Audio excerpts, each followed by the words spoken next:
What's the first thing you think about when someone says Weezer? Is it Buddy Holly? Is it Say It Ain't So? Is it Crab?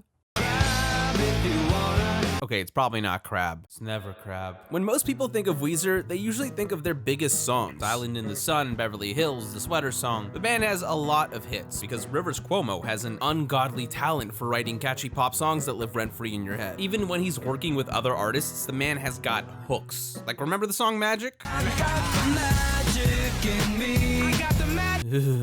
Do I hate that song? Yes. Does it completely disrespect The Angel and the One, which is a way better song?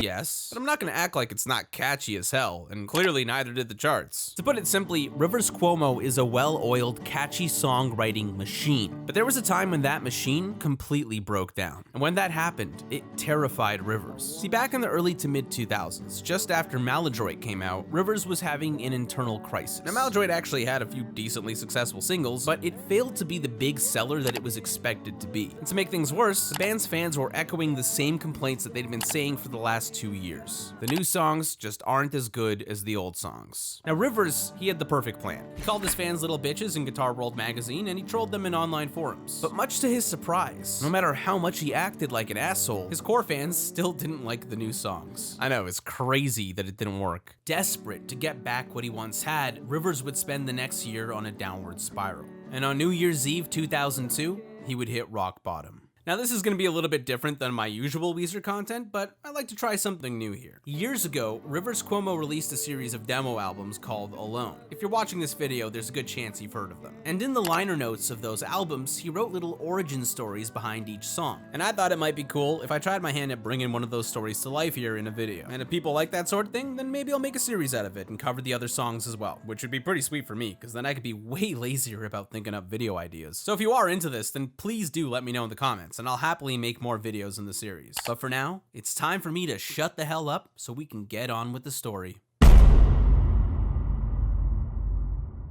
New Year's Eve, 2002. I went downtown in LA to attend a large rave. I booked a room at my favorite hotel, The Standard, which was adjacent to the rave, so that I could crash out at the end of the night in whatever state I happened to be. My favorite DJ, Paul Van Dyke, was performing. I was all alone, not coming with anyone and not planning to meet anyone there. Everything seemed lined up for a perfect night. Many hundreds of people danced there, packed in, facing the stage. A succession of electronic acts pulsed out their music. Normally, I love this type of environment. I would stand right in front of the giant speaker towers and let the bass pummel and massage me as I watched people do their strange dances. Tonight, for some reason though, I couldn't get into it. I felt like a total outsider. I couldn't connect with anyone as I walked through the crowd. I imagined that everyone besides me was having a great time, but my mind started tripping on its favorite worries. How to write songs, what kind of songs I should write, and whether or not my new songs were worse than my old songs. Now this is kind of like a perfect picture of Rivers' mindset in 2002. He's at a rave, a giant party, but all he can do is obsess over his own songwriting. And it's not because of his genuine passion for writing music. He wasn't hit with inspiration for a new song idea. His obsession came from a complete lack of confidence in his abilities as a songwriter. His self-esteem was completely shot, which is such a wild thing to think about. I mean, just take that in for a second. The guy who put out Island in the Sun and Hashpipe just a year earlier, which are still massive singles to this day, had no confidence in his own music. And the worst part is that the fans were right. The old songs were better than the new songs. As everyone around me danced in ecstasy on New Year's Eve, I sat down on the sidewalk, took out a piece of paper from my jacket, and scrawled out some notes about my situation. 1. Everybody wants to sing. What is there to worry about? People like to dance, sure, and people like to rock, but everyone loves to feel that primal scream of song emanate from their chest, their lungs. 2. I have to lead these people. I have to remind them how to sing. Just then, a random guy recognized me as Weezer's singer, walked up to me and sang, "Say it ain't so," directly into my face and walked away. I looked back down at my notes and continued. 3. See? That's exactly what I'm talking about. 4. I have to remind these people what it feels like to sing from the chest. 5. That money moment to belting from the chest is what I'm all about. The rest, riffs, lyrics, heaviness, it's all secondary. If I have all of those things and not the belt, then I have nothing. 1,000 keep fishins does not equal 1 say it ain't so. That is my role. That is my job. The full body F sharp through G sharp. If I don't have that, I don't have anything. Capiche? 6. It's almost as if each artist just represents one gesture. Whatever ornaments surround that gesture, the fact remains that there is only one gesture that is important. I accept this. Everything points to this moment, this feeling. I love how Rivers numbers this like it's a list, even though he's literally just writing his inner monologue. I gotta say though, he has a point about Weezer's gesture being about that sing from the chest moment. I thought that was a pretty interesting idea, because almost all of their most popular songs have a big anthemic chorus, and Green and Maladroit definitely had a lot less of that going on. But I also wouldn't say that it's essential to a good Weezer song. I mean, take Island in the Sun for example. There's no sing from the chest chorus in that song. The closest thing you have is the bridge. But people don't like Island in the Sun because of the bridge. They like Island in the Sun because he says,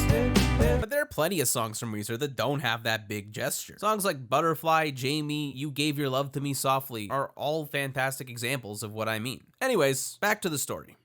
As lonely as I was, I left the ecstatic crowd behind and went back up into my hotel room. I had a guitar there left by my assistant at my request just in case I wanted to write something, but I let it lie on the floor untouched. Instead, I sat up on the bathroom counter and focused on belting, singing out new songs at the top of my lungs in the mirror. I figured the sound of the rave below would drown out the sound of my voice, and even my immediate neighbors wouldn't be able to hear me. The melody I sang tapped into that gesture that I imagined was my role, my job, that full body F sharp through G sharp, the ingredient that I felt my newer songs had been missing. The lyrics expressed my loneliness that I felt, alone at a rave on New Year's Eve. I called the song, I Want to Take You Home Tonight.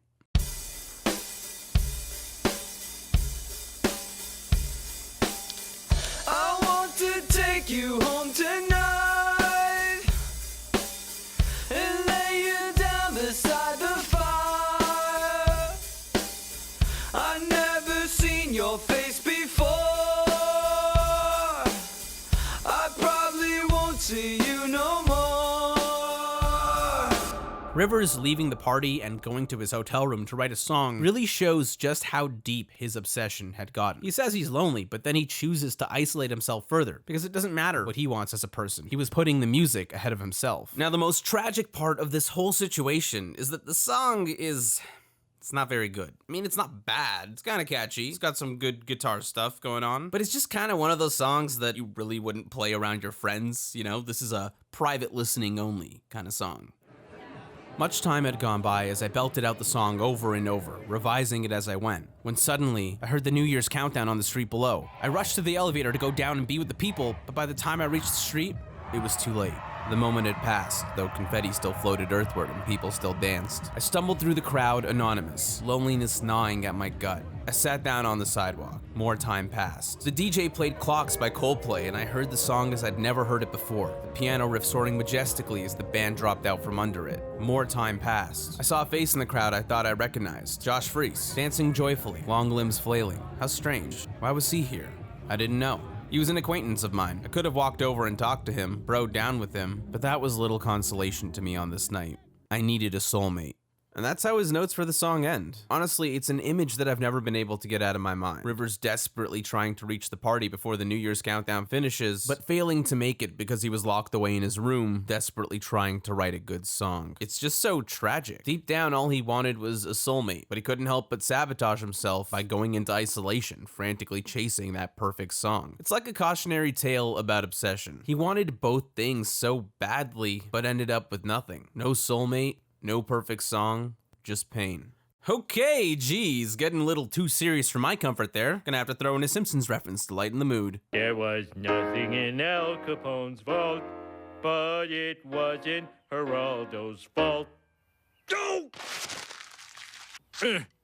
Now, as we all know, this story eventually does have a happy ending. In the following year, Rivers would make a change that brought new life to his music. He took up a Buddhist form of meditation called Vipassana, which, to oversimplify, is basically a style of meditation that revolves around detachment, letting go. And slowly but surely, as Rivers let go of his intense desire to write perfect music, he began to reconnect with this creative spark. And as that happened, he started writing music that brought him joy again, which I think comes through very clearly in all the music he's made since that time period. I mean, I know a lot of you guys love Green and Maladroit, because you won't stop reminding me in the comments, but it's hard to deny that the output from 2005 onwards carries a certain spirit with it that was absent from those early 2000s albums. You can hear that Rivers loves writing music again, and arguably, since then, Weezer has put out some of their best work. You Bait, White Album, OK Human, Van Weezer. Want to be with me On New Year's Eve 2002, Rivers Cuomo hit rock bottom. He was desperate, obsessed, and lonely, but he bounced back. He rekindled his passion for music, learned to write songs for himself again, and is now the proud father of 2 children. Because sometimes, when the things we want most are out of reach, the first step to getting them is letting go. This is another